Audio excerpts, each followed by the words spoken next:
Allah, negeri yang doanya paling banyak itu Indonesia. Sebelum acara doa, ya Allah tunjukkanlah kami pada jalan yang udah ditunjukin. Lu ngambil jalan bengkok terus.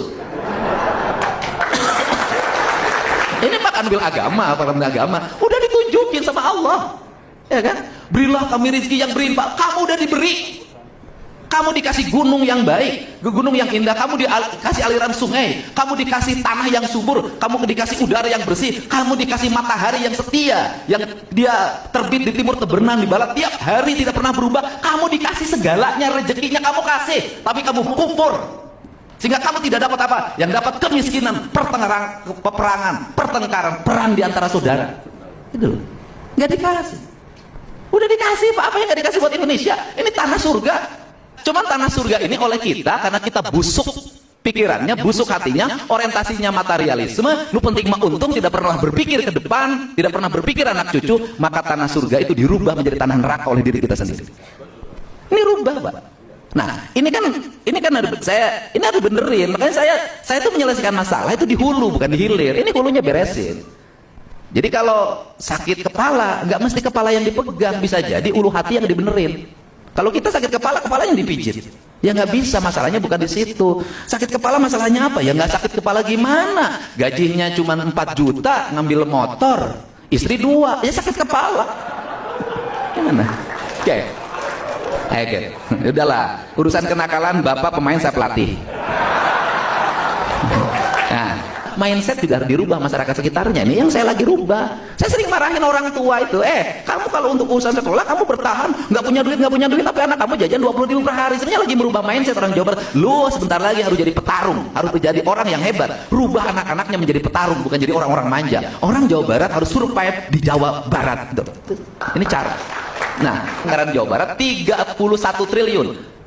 Setahun sekarang ini anggaran Jawa Barat tinggal 28 triliun, dipotong hutang yang harus dibayar dalam setiap tahun oleh pemerintah Jawa Barat ke Pemprov karena memang peninggalan yang dulu itu 600 miliar per tahun. Saya ngelola duit hanya 27,4 dengan penduduk 55 juta Pak. Tetapi Bapak lihat infrastrukturnya, pembangunan pendidikannya jauh lebih baik. Mohon maaf, dulu anggaran 37 triliun tidak bisa membuat sekolah free. Hari ini anggaran 27,5. Insya Allah sekolah di Jawa Barat yang anak-anaknya sudah terdata di VCMB, kurang lebih yang nggak dapat lapak di sekolah negeri 80.000 itu sudah dijamin oleh pemerintah provinsi. Itu beda. Orang duit banyak belum tentu efektif.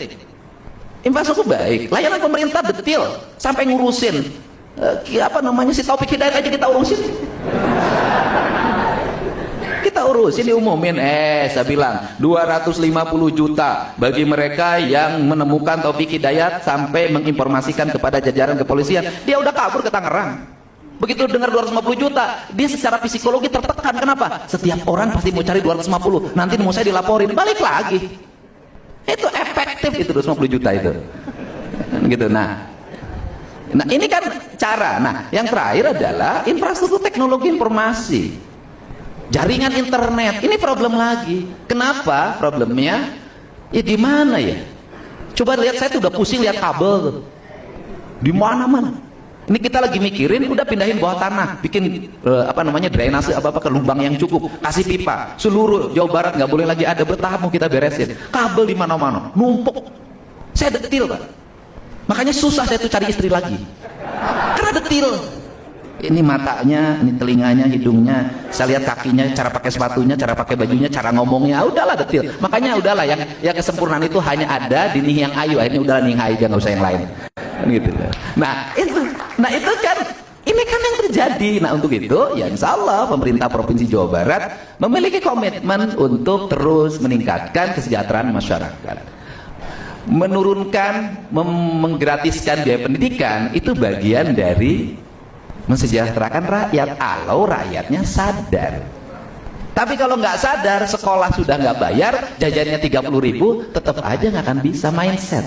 Saya sampai kapanpun, mohon maaf ya, tidak akan pernah ada negara yang menjadi negara maju ketika masyarakatnya diprim hanya jadi pegawai, nggak ada. Cina itu mengalami kemajuan karena pikiran masyarakatnya jadi pengusaha, jadi entertain. Ini kalau diprimnya sudah di kepalanya hanya jadi pegawai, nggak bisa maju, nggak ada negara dimanapun yang rakyatnya, yang negaranya maju, ketika pikiran orangnya diciptakan oleh orang tuanya hanya untuk jadi pegawai. Nggak ada. Silahkan cek, nggak ada. Makanya harus dirubah menjadi pengusaha dan menjadi industriawan, menjadi pedagang. Hanya itu, hanya bangsa pedagang dan pengusaha lah yang akan menguasai jaringan ekonomi global. Kecuali kita milih satu, yaitu milih menjadi kaum spiritual. Siapa itu? Ya kelompok kaum adat. Baduy sampai sekarang makmur. Cipta gelar yang sekarang berubah menjadi gelar alam makmur. Sinar resmi makmur. Saya lihat masyarakatnya sejahtera, umurnya panjang-panjang, tidak ada. Ciri makmur apa sih? Tidak ada pencurian, tidak ada kekerasan, tidak ada kriminal. Itu daerah makmur. Nggak pernah ada di Baduy pencurian, tuh nggak ada. Ini kan harus ada yang itu, karena di balik gemerlapnya kita, yang setiap hari otak kita mengejar produksi, mengejar duit, harus ada tempat berlari. Nah, tempat berlarinya harus ada di Jawa Barat, agar Jawa Barat menjadi provinsi yang paripurna, serba ada. Ngahna, ngahning, ngenah nyanang, ngenah nyanding, tapi entong nyandung. Gitu loh.